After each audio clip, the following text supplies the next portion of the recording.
Good evening, Fiji, and welcome to For the Record. Clean and safe drinking water, and the access to it is one of our basic fundamental social rights. It is even stipulated in our constitution that every Fijian must have access to it. But, as we all know, some of us continue to face difficulty finding clean drinking water. This evening, we're glad to have the Chief Executive Officer of the Water Authority of Fiji, Mr. Opetaya Rawai. Bulavanaka, Mr. Rawai. I understand it is a very busy period for you, especially at this time, but thank you again for making the time to be with us this evening. And welcome to For the Record. Thank you very much for having us. Now, you've been in the CEO position since you took on as the acting CEO in February 2011, and you've been with the Water Authority of Fiji since 2009. Now, what changes, if any, do you think have been the most important that you've implemented at WAF and in your capacity as CEO? I think one of the biggest challenges or the changes that we've integrated into our organization is the mindset of people, attitude towards work. It was a big challenge for us, changing from a department to a commercially focused environment. So in the last couple of years, that I think was the biggest challenge for us. What kind of mindset did they have before? Was it? Oh, well, it was, I think, laid back and, it was not so much customer focused. We were doing the customer a favor by providing a service sort of thing. So we had to reverse all that, change all the mindset, saying, we are here for the customer. That's a basic but very fundamental and important mind change of attitude that needed to happen. And with that, everything else, fell in place. Yeah. Do you think that's ready? Are you as Yes, we've come around. We've come around in that regard. The customer is the focus of our service delivery. Yeah. Well, obviously, the position as CEO of Water Authority of Fiji, a lot of pressure with it. Now, how do you keep going? I think it's the passion that we have, and I personally have in what we do. What we do on a daily basis directly impacts people's lives, and I think that's what keeps us going. That sure, we have our critics. We have our downs. We get criticized, and we're pretty visible.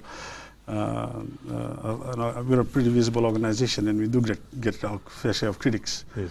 But when we hear people thank us for things that we do, it gives us that impetus or that motivation to keep going.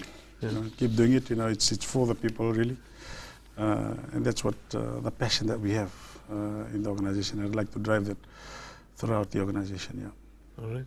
Well, the recent announcement of the budget, 2014 budget by the Prime Minister, a huge injection of funds, a little bit more than from last year, 32 million. So in total, 129.6 million. Yeah. Yes. A lot of work has been planned for Water Authority. Generally, as you look at 2013, just looking back, what would you say have been your best achievement? Okay, best. That's a difficult question. We've done quite a lot of things this year, but I think top of my head, I think it's the service delivery to our rural people. We had to deliver 55 projects in the space of 3 months. But as we speak today, we've almost completed it, and that's been a big challenge for us. We've never done that before. Usually we start our projects around Feb, March, but this year it started late due to various reasons. But I gave people a challenge that before Christmas we would like to commission all these 55 projects in the villages, in the islands. And we're getting there, and we will get there, and we will commission all these 55 projects. I think that would be at the top of the list, one of the biggest achievements that we've had as an organization. Yeah. Now, there's also, Water Authority of Fiji has now the capability for GIS, which allows you to look at satellite images of your infrastructure from your main headquarters, or at least from your operations. Yeah? Is that? Yes. For the first time now, we can actually see view our assets via computer screen. Previously they were all in maps, stored somewhere in a map department or in a water book, they called it. But we've captured these assets now in a GIS, which means anybody around the country can pick up and view the size of pipe in a particular street, which customers are connected to it. And we have now integrated that GIS to our billing system. So yeah, it's a very powerful business tool. But even then, we're developing it further. So it's just going to enhance, and at the end of the day, it's going to, help the delivery to the people. That's what it's all about. Now, has there been any change in attitude from your customers towards the Water Authority of Fiji? Anything that you've noticed? Yeah, I guess there's more accessibility to us now. We've opened up channels of communications that were never there before. Not only that, the attitudes towards paying their bills has improved a lot compared to previous years. Really, that was what I was driving at. Which is a good thing.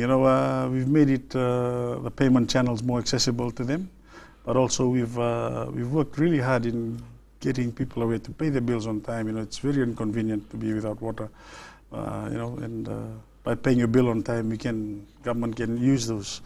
The money that you give us to reinvest in infrastructure, so it works both ways. Yeah. Now, can you just give us a rating? In say 5 out of 5, would you give a rating of how well Fiji has improved with paying up what they owe to the Water Authority of Fiji?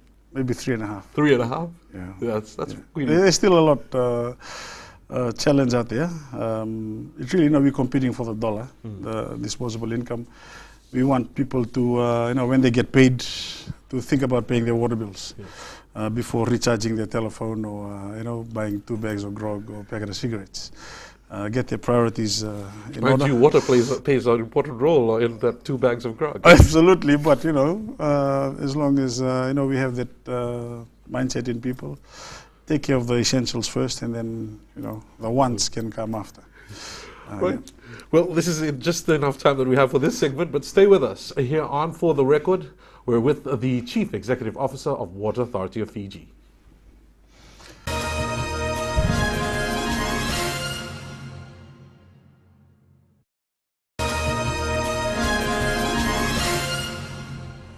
Welcome back to For the Record, and with us this evening, the Water Authority of Fiji Chief Executive Officer, Mr. Opetaya Ravai. Now, we've spoken of 2013. There were obviously some challenges, and recently, just a month ago or so, in the recent month, we had an incident in Ba where some around about 2,000 residents were affected by a water supply that had been privatized. They had water supply privatized, and these residents were affected with, diagnosed with hepatitis B and leptospirosis. And, the trickling down of information came a little bit slower, and response from the public. There were a lot of fingers pointing at Water Authority of Fiji. Well, could we just have, just a few clarifications of what exactly went down with the water supply at Balevuto? Thank you. Balevuto is it's a private water system run by Ramdayal. It was installed, I think, 25 to 30 years ago. The intention back then, we assume it was to serve the community in that farming area. We really don't know the concept behind setting up that system. But it's a private system. We had, it wasn't a water authority supply. It was a private system operating from a dam that was constructed by Mr. Dayal back then. But obviously, it's gotten to a situation whereby the infrastructure wasn't maintained well, the dam wasn't maintained well, and the infiltration of various things caused people to be sick from drinking the water. Had there been any monitoring of that before that? From our side, no. There was some talks, I think, last year or year before that, for us to take over, but then it died out, and the guy who was leading the talks from their side, he moved on somewhere else. So it kind of died down at that stage. So we didn't monitor it because it was a private setup.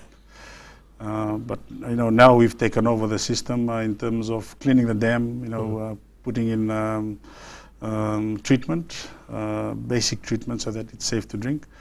But again, we're waiting for the Ministry of Health to give us the green light. But there's a lot of improvements that's already been done And I visited the place last Friday. It's a big change to what it was a few months ago. It's obviously a concerted effort with working together with Ministry of Health. Absolutely. And you do rely on other departments for issues such as this. Now, how does Water Authority Fiji, what kind of monitoring would you have with if to prevent any of this repeating itself anywhere else in the country? Is there any monitoring mechanism? In terms of monitoring, we monitor all our water supply systems, all the water that we supply to people that we manage. We actually monitor them. We take samples on a regular basis, and we make sure it's safe to drink. And so that's from our perspective. Obviously, Ministry of Health has their own programs going to monitor the various private systems or rural systems that are not part of our supply chain. They do that monitoring, and they let us know whether this system is not safe, and then we come in and fix things for them. That's been an ongoing activity, but I think this one's unique because it's a privately owned system that now we've been requested by the PM to come in and fix it and take over. So which we're currently doing now. So for the record, you only monitor what is your asset, what is the asset of the Water Authority of Fiji. Yes. And you cannot move into any other, private water supply unless we are asked to come. Yeah. I think that is where the misconception has been lying on with, especially at this time when this occurred, there were a lot of finger pointing. Yes. Yes. All right. Now, again, for the record, if they were to, for any other monitoring mechanism to be held, you need to work again with the Ministry of Health. Oh yes, yeah, we do. We work with them in various other scenarios and various other places that we've come across these situations. We work together to fix it. What do you think the community or those who are watching this evening can do to help or to assist the work that Water Authority has to do? Yeah, the basic fundamentals of a water catchment is, you don't farm around that area, because obviously animal waste, will then go into the catchment. Minimize logging, and because the trees are good for the natural filtration before it comes to the system, the catchment.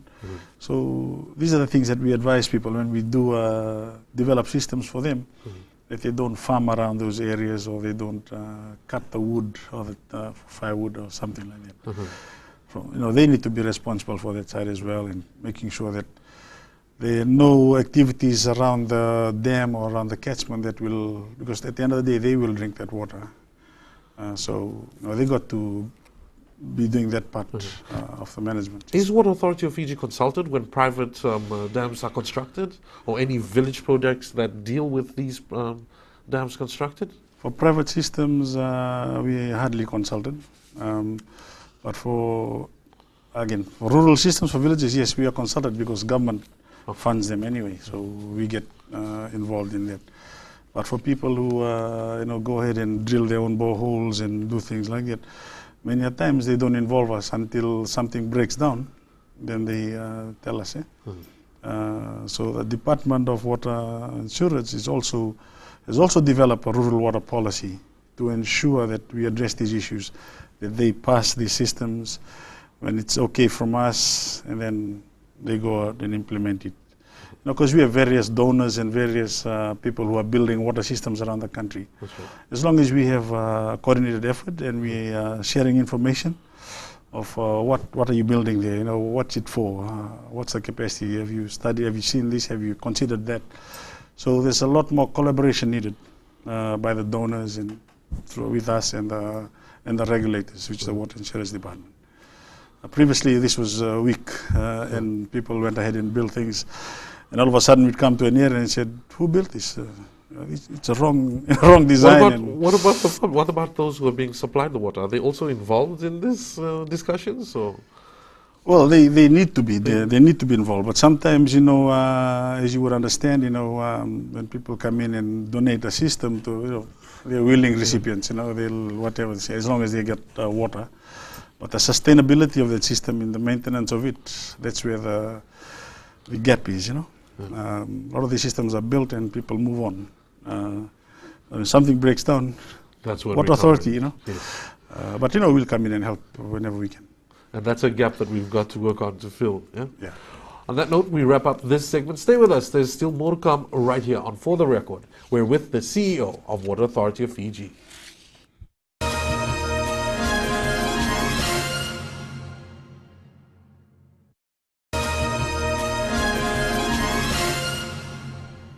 You're back on We're Talking with the Water Authority of Fiji CEO, Water Woes. Now, every now and then we hear announcements, or we get announcements, or be told that we've got water disruptions in certain areas. Now, already an allocation of a total of 129.6 million that will be allocated for next year. What do you foresee for the future? Does it look like we're going to any improvement on the water disruptions? Oh yes, we should get improvements. Otherwise, I'll be without a job. The challenge for us is, intermittent supply areas. That's one of our key focus in the next 3 years. We brought it down from close to 38 down to 30 now. These are 30 intermittent supply areas around the country which don't enjoy 24-hour supply, like the majority of our customers. Okay. When we say intermittent, it's they get water, but on certain hours of the day, right. And then they have to wait the next day. And these are due to, again, I don't want to be finger pointing, but it's poor design in the past. Okay. There are certain engineering hydraulic issues that we need to address. Mm-hmm. So we will be heavily investing in, looking at the distribution system and see how we can better distribute the water. Because according to our calculations, we're producing enough water, enough for the people that we serve. It's the distribution of that water to our customers is where the challenge is. $71 million out of that 129 is on CAPEX, on capital infrastructure development. And in the next 3 years, we want to bring, that 30 down to zero. That's a big challenge, but, we are focused in achieving that.